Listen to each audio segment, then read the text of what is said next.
This photo of Trump's prediction was taken by American photographer Evan Vucci. The camera that captured this decisive moment is the A9 III with 24 to 70 GM2 right here.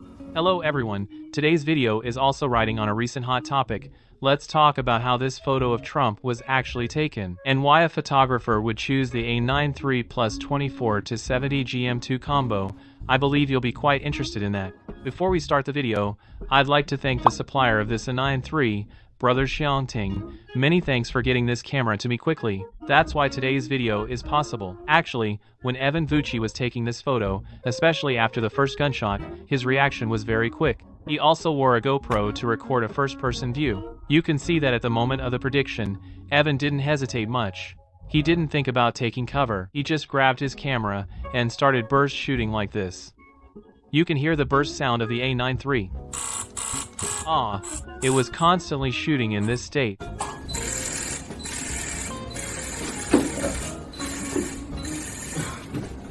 The A9 III really excels at tracking and burst shooting in such scenes. It can shoot up to 120 frames per second, so I believe that's why the photographer chose this camera. But more importantly, the photographer was constantly shooting like this. Whether he was looking for angles or pressing the shutter continuously, he first slowly moved from the side to the part with the flag. In such a situation, the photographer's angle and calm mindset are crucial. After all, if you panicked in this situation, not knowing how to find the right angle or how to respond quickly, you might not have captured such an iconic photo. Most viewers might see a photo and think, he just happened to take it at the right time. Like, if I were there, I could do it too. Basically, it feels like no big deal. But when you're actually at the scene, your reaction speed, even a split-second hesitation could cause you to miss the shot. Whether it's the combination of elements, various positions, composition, horizontal, vertical, or capturing the moment, all these affect the final result. Shooting everything is not a bad approach. It might take longer to sort through later, but if you miss that moment, hey, you might miss it in a lifetime. Imagine if Evan Vucci had been frugal with the shutter. I didn't ask carefully, I shoot single frames, I didn't use burst, then this photo might not exist at all. Of course, many friends will say, hey, he's a master, he must know the decisive moment. Back then, masters shot frame by frame. No burst shooting at all. They all shot single frames. But back then, they didn't have this technology. Now with 120 frames per second burst, I'd rather select later than miss it. Just kidding. Alright, after talking about the photographer's traits, there's another interesting point. It's about the meaning of the flag behind and Trump's various gestures. This meaning sparks the most imagination. It also reminds people of some world-famous paintings. So why did the photographer capture this moment? Actually, the photographer has The interesting thing is he always looks for symbolic elements.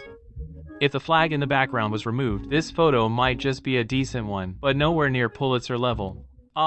Speaking of the Pulitzer, the photographer himself won the Pulitzer back in 2021. So he's truly a top-notch news photographer. Anyway, back to the point, finding these symbolic elements is really important. You can see the photographer had many other angles. Maybe the flag wasn't as spread out, or Trump's pose wasn't as good, or his expression wasn't as good. These were all selected from his burst shots. Some were good enough and got edited in. Okay, so after talking about the photographer's thoughts, his instinctive reactions during shooting, we also need to understand why the Sony A9 III was so popular in this event, why he used a Sony camera. Actually, even before the incident, in some of Evan Vucci's personal portraits, you can tell he's always been a Sony user. He might have used the Sony A9 before, because even the A9 Mark I and II, looking back now, are still very fast cameras.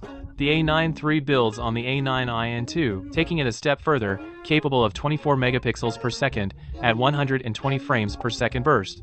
That's really impressive, extremely fast. For regular users, it might be overkill, but for capturing crucial news moments, having that capability. The ability to capture news. With that ability, you can definitely get better decisive moments. Of course, at 120 frames per second burst, the A9 III can't sustain it for long, but you can slow it down a bit. Then it can last much longer. Right? To be honest, I think Trump on stage might not even know if it was the shooter next to him or the photographer from Xiamen taking shots. The sound is so similar. Anyway, back to the point, the photographer chose this camera not because it's expensive, but because it's really good for the job. It's perfectly suited for this kind of scenario. Whether it's the A9 III's autofocus, or its 24 megapixel sensor, which is not low by any means. Also, it has an excellent burst speed, so these 3 points are enough for news photography. Many people also criticize, including myself, that the A9 III's global shutter might cause more noise. But honestly, for news photography, minor noise differences don't really affect the final output. What matters is whether you can capture the shot. So he chose the A9, probably the fastest camera in the world right now, which is totally understandable. Now, back to the lens. He used the 24-70mm GM2, the one I'm holding right now. This shot was taken at a 24mm focal length, 24mm at f2.8. It's a wide-angle perspective. With these settings, this photo looks really good, absolutely perfect. For an average user, knowing these specs doesn't really help. Even if you use an A9 III, even with a 24-70 GM2 set to 24mm at f2.8, you still might not get the shot.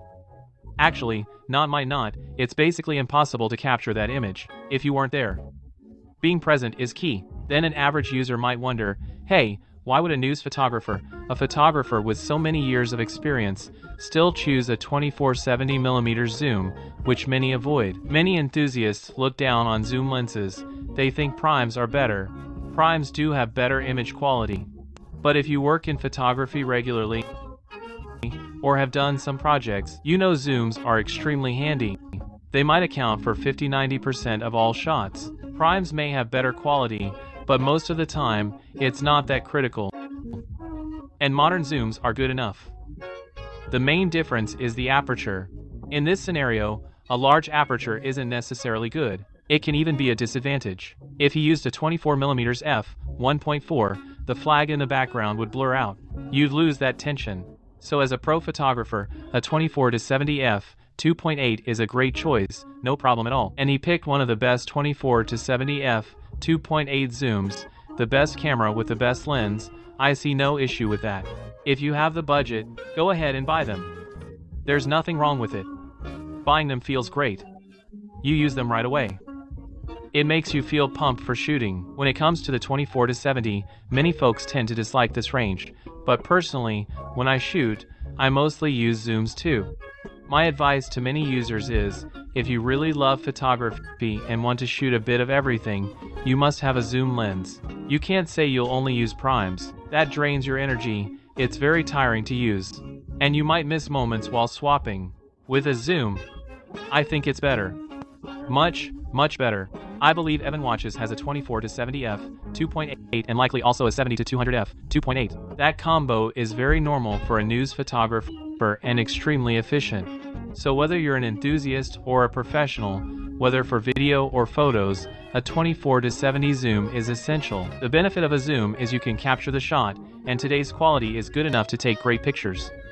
Speaking of which, I want to talk about something. As a photographer, many people resist super high-speed burst cameras,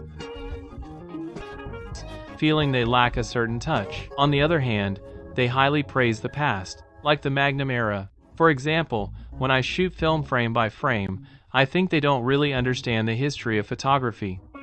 If you do some research, you'll find that back in the Magnum days, why didn't they use high-speed burst? Well, it's because they didn't have it back then. The Leica M system didn't have a rapid-fire option like that.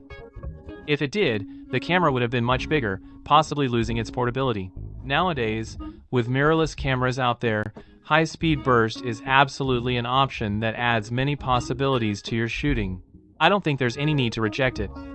You might not use 120 frames per second, but the difference between having burst and not having it is night and day. With burst, the success rate is much higher, because not every situation is perfect, and most so-called once-in-a-lifetime photos are not taken under perfect conditions. Maybe just one press, after a 3 or 4 shot burst, 1 or 2 of them are okay. They can serve as photos to be remembered forever, but if you only take a single shot, you might miss it. Everyone loves that satisfying feeling of a rapid burst. That machine gun feeling, I think that's part of the fun of photography. I believe that as a photographer, no one can resist it. That sound. Okay, finally, I want to share my thoughts on the A9 III. If you'd like me to do a deep review of the A9 III, feel free to comment below, and I'll listen to your opinions. For me, anyway, even though I haven't used the A9 III for that long, I've had some time with it. Overall, for me, its video capabilities are strong enough, but its still photo capabilities are somewhat compromised. However, its burst speed and autofocus are incredibly fast, so that's the characteristic of the A9 III. It's a very distinctive camera. If you're after static image quality, then the A9 III is definitely not your best choice. Its static image quality has even regressed a bit, to maybe the level of 5 or 6 years ago. But its video performance is excellent, and it also has an awesome full-frame global shutter, which completely eliminates rolling shutter distortion. Also, using flash with it is very convenient. Because it's a global shutter, you can sync flash at any shutter speed. This is very useful for creative shooting. It offers great convenience. It's a specialist, not an all-rounder, but it really excels in its niche. In certain scenarios, especially like when Evan Vucci shot that photo of Trump, all its features were perfectly showcased. That's enough. At least it has its own niche. Sony has also caught this huge wave of traffic for the A9 III. For the first time in history, the A9 series is this popular. Neither the A9I nor the A9 II ever had such an event. The A9 III caught it this time. I think it's a good thing for Sony's A9 series. At least Sony never paid much attention to the A9 series before. They just released it and moved on. Feels like an experimental one. But now, public discussion about the A9M3, I believe Sony will further develop the A9M4 and step up their efforts. I think that's totally fine. Still a bit looking forward to it. Okay. At the end of the video, I also want to thank the equipment supplier, the sponsor, the owner of A9M3, Brother Box from the adjacent plan. Thanks to him, I made a video on Evan Vucci shoot. How did the Trump shooting scene happen? Okay, that's it for the video. See you next time. Bye. If you want to see the A9M3 review, just type it in the comments or Dan Maku. Bye.